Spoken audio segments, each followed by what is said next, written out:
Hey, what's up guys? This is Anthony from Anthony's Customs, and for this review, we are looking at the McFarlane Toys DC Multiverse Batman. From Hush, they're still giving you the information on the side, which is just strange to me.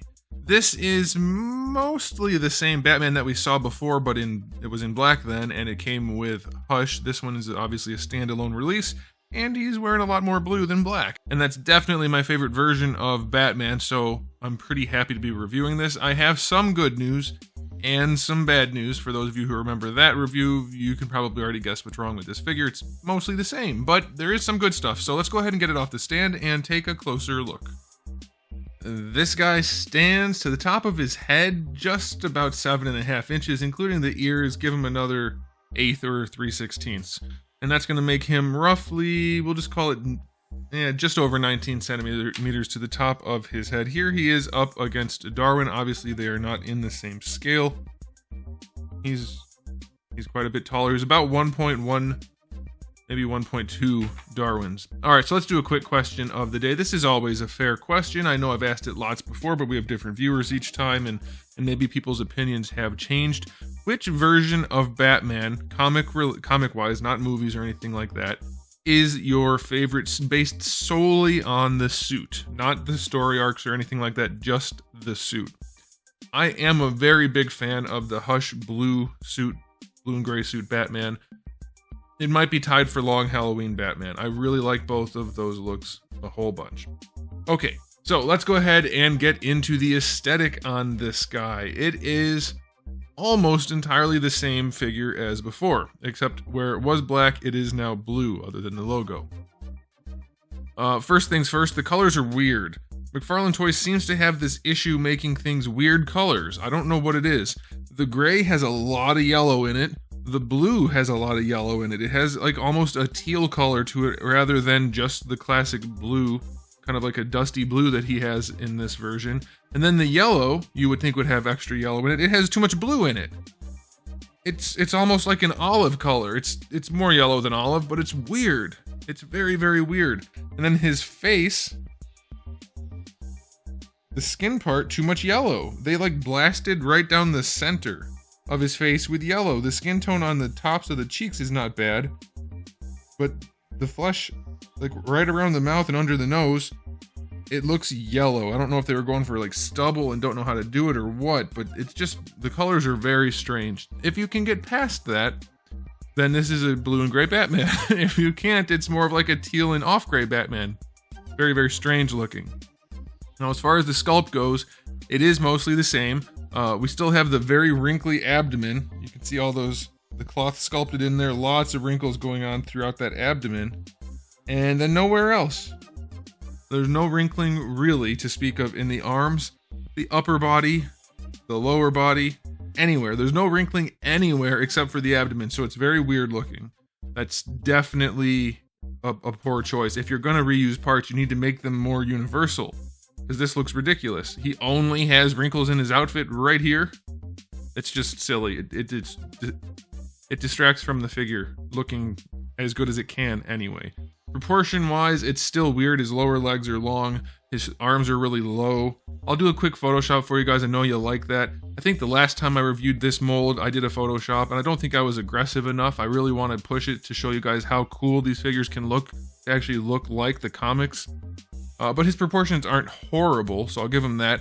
We still have very little musculature in the legs. Like, there's no muscle definition really at all. Same thing for the arms. There's not much going on. The chest is okay, and then we have really, really defined, with the wrinkles, really defined abs. Like, you can see his 4-pack at least right there, but you can't differentiate between the bicep and tricep and the brachioradialis. You can't. I think that's what that is anyway. It's just weird. The sculpt is super weird. Good news is they did fix the elbows. Instead of actually sculpting the glove on there like they should have, and last time they just didn't do the gloves right at all. This time they did at least paint the gloves properly and didn't make the elbow joint the color of the glove. So that's better than nothing, but it's still so half-assed. Why are the gloves not sculpted? Like, this is most definitely a Batman forearm. Is there a reason the gloves aren't sculpted? They had to sculpt the fins. It's so weird. I do like that they inlay a piece of plastic here so you don't have to worry about clean paint. That's always clean because it's just a separate piece, so that's cool. Okay, and then the last two things I want to talk about, we'll do the cape first. The cape, I don't know what I said last time. It's maybe a little bit over the top in terms of how much material there is. It's very Spawn-esque. Just really flares out there. I don't mind that so much. I do like that it's a little bit windswept, but still mostly balanced, so I think I'm okay with that. There is shading on it. It could definitely be better. It's kind of just hit in really heavy spots rather than being more purposeful, but I'll take it. It's better than not having it. It does bring the figure to life a little bit, so I'll take the cape. And then the head and cowl. I think this is probably the best Batman head sculpt from McFarlane Toys to date. It looks really, really, really good. I like it a bunch. I think the paint around the eyes is pretty cool. Then again, the paint in the mouth area is not so cool. And of course, mine has a big nick in the forehead, which is super frustrating. But yeah, it's decent. It's not bad. It's definitely better than the first one with the open mouth. So aesthetically speaking, it's better. Oh, also, he still has that weird front butt thing going on where he kind of has a bulge. And it's not like I need my figures to have a bulge, but it needs to still look like what it's supposed to look like. And it's just really weird and flat. It's weird looking. It's weird looking, that's all I can say. I'm going to give this guy an aesthetic rating of a generous 7. It's not bad. It's definitely better than the first one, not just because I like the blue. The gloves, the head, they're better. But then the colors are weird and there are other issues. So I'm just going to go with 7, and it's pretty generous, I think. Maybe I'm being biased towards the blue. You could argue 6, and I would be like, yeah, you're probably right. Okay, as far as accessories go, he comes with one gripping hand and one other gripping style pose hand on him in the package, and then you get 2 fist hands. So we did finally get some fist hands. That's awesome. The one fist hand comes with what I'm guessing is a kryptonite ring on it, and that's painted pretty well. I don't know, like, you guys had to tell me about the Hush storyline in the last Batman Hush review. Why is there a kryptonite ring? Is that what that is? What's going on with that ring? Let me know in the comment section below. You do get 2 batarangs, so if you liked one, it's twice as good as that. And then you get his trading card, which mine came nicely pre-bent. I love that. Nice big crease going down it, so that's pretty cool. And it is comic art that shows you how inaccurate it is to the source material. And then lastly, we get our DC display stand, which makes everything worthwhile. So I'm going to give the accessories an overall 7 out of 10. 2 hands, some batarangs, I'll take it. There's not a whole lot more you need there. Okay, now as far as articulation goes, there is nothing from the head to the neck. It's just from the neck to the body, but it is on a ball peg, so it can lean side to side very well. Of course, it can rotate and lean at the same time, which is the wonders of a ball peg. You can do so much more nuanced posing than you can without a ball peg. When you just have that hinge, it doesn't work as well. So this works pretty well. It's not as good as it would be if the head also could articulate on top of the neck. This is definitely fine. I'll take it. Shoulders are still way too low. You can see that meat flap.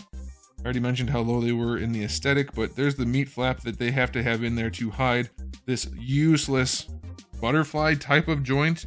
The arms are technically connected on a ball peg with a cap in there. That serves no purpose because they can't move. So all it does is drop the shoulders down unnecessarily. So there's no motion on that ball peg in there at all. You do get your full rotation, of course, and you get your hinge as a ball hinge would work. That's better than horizontal, so that's fine. Bicep swivel is okay. There's no more biceps sculpted on that shoulder, so that's good. We've seen that a lot of times. Elbow works nicely. I'll take that. Double jointed elbow. Ball hinge wrist. Nothing wrong with it. I think that's as good as a wrist needs to be. The hand slides down a little bit as you're posing it, but it's not as gappy. And it's pretty functional. So you need to have some gap if you want it to be functional, and I think that's a good balance right there. For the torso, let's see. Upper torso is a ball peg, at least one. It's a floppy ball peg, and it wiggles a little bit. It does lean back just a little bit, and you start to see some of the inner workings. So that's not good. With almost no range, you shouldn't be able to see the guts. Leaning forward, you can force it that much, which is to say really not at all. Of course, you do get your rotation. It's very loose. Lower ball peg does lean back even farther, so that's good if you need him to lean back. Going forward, yep, still can't lean forward. That's as far as he can lean forward. What is happening with action figures these days? Do these companies just not care? Are they just hiring people that don't have any idea what they're doing? What is happening? It's so weird. Of course, you get your rotation down there at the lower part too, and then at the leaning to the side does work a little bit, but not that much at the lower waist. So, of torso is kind of a disaster. This being floppy is really annoying. His diaper does come down very low, and it does give him a very flat front peeper area, so that's kind of annoying. Going out to the side, you can do splits. That's good. They're not floppy. I like that. Going forward, see, the diaper comes down too low, and it gets in the way of the articulation. You could trim it a little bit. That would probably help. That's as far as you can comfortably get the leg forward. And that's... I hate the way they have the hyperextended knees on these figures. You can see how poorly sculpted this leg is. That does not look like a superhero leg. Very poor range going forward. Going back, you get pretty decent range because the butt flap will stretch a little bit. That's what she said. There's a little bit of a thigh swivel in there. I'd say that's okay, but it's certainly not good. Cake rating. His cake is acceptable. Unimpressive, but acceptable. I will give it... You can have a 6. He'll have a 6 out of 10 for the cake. All right, let's check the knees. Double jointed knees. They do bend nicely, but you can see how much longer the lower leg is than it needs to be. The lower leg should be the same length. This whole chunk should be the same length as this whole chunk. And it is significantly longer and looks absolutely ridiculous. Like I said, they do bend the wrong way also. No boot swivel. Ankles are on a ball hinge, which is generally good for range, but it's very heavily ratcheted, so you're not going to have a good time finding the sweet spot for many poses. Very unfortunate. Of course, you do get a decent ankle rocker out of a proper ball hinge, though, so that's good. Toe hinge. Too far back on the foot. That one doesn't want to work at all. This one doesn't want to work either. There we go. So yeah, it's way too far back on the foot. Ridiculous looking joint. It's not super loose, though, so I guess that's okay. All right, so final verdict on the articulation. It's there. He's going to pose some, but it's not great. A lot of the joints have serious problems, so I'm going to give it only a 6 for the articulation. Given that all of the joints that are there could work so much better, there's no excuse for them to not. That's just not okay. So, time for a final verdict overall for the figure. Is this better than the black one? Yes. Is it just because it's blue? No, but that helps. It is a better release, I think.